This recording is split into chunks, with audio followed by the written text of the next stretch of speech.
Welcome back na naman dito sa aking channel. Panibagong araw, panibagong video na naman tayo ngayon. May ibabahagi na naman ako sa inyo ngayon na ritual. Ito'y simpleng gabay at simpleng pamamaraan at ito ay makakatulong sa inyo. At kung bago sa channel ko, ay huwag niyo pong kalimutang mag-subscribe at pindutin ang notification bell para palagi kayong updated sa mga bago kong videos. Gusto mo ba na maging sunod-sunuran siya sa'yo? Yung takot siya na ikaw ay mawalay sa kanya, kaya lahat ay gagawin niya at siya ay maging sunod-sunuran sa lahat ng gusto mo, malayo o malapit man kayo sa isa't isa. At syempre, ikaw ay mamahalin niya ng buong buo. At dapat lahat ng ritual na gagawin niyo ay buo ang loob at buo ang tiwala niyo. At sabayan niyo po ito ng dasal.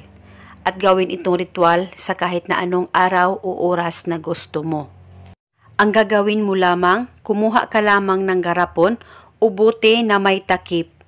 At pagkatapos, kumuha ka rin ng papel at panulat at isulat mo ang pangalan at apelido ng target o ng taong gusto mong gawan ng ritual ng 7 beses.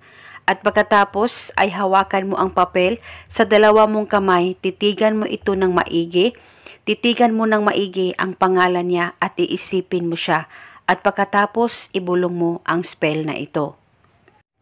Ikaw ay maging sunod-sunuran sa akin at ako ay mamahalin mo ng buong buo.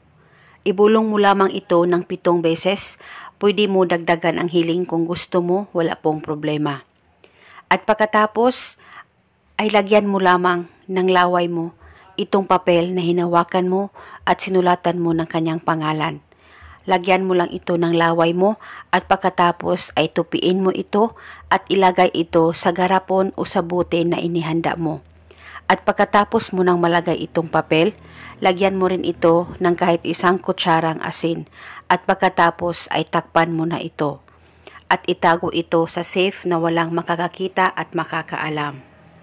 At itago itong ritual pang matagalan at hindi na po ito kailangan pang bulungan araw-araw. Basta itago mo lang ito na hindi po magalaw ng iba.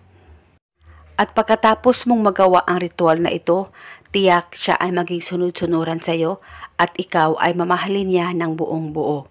At ito muna sa ngayon. Maraming salamat po sa panunood. May God bless us all.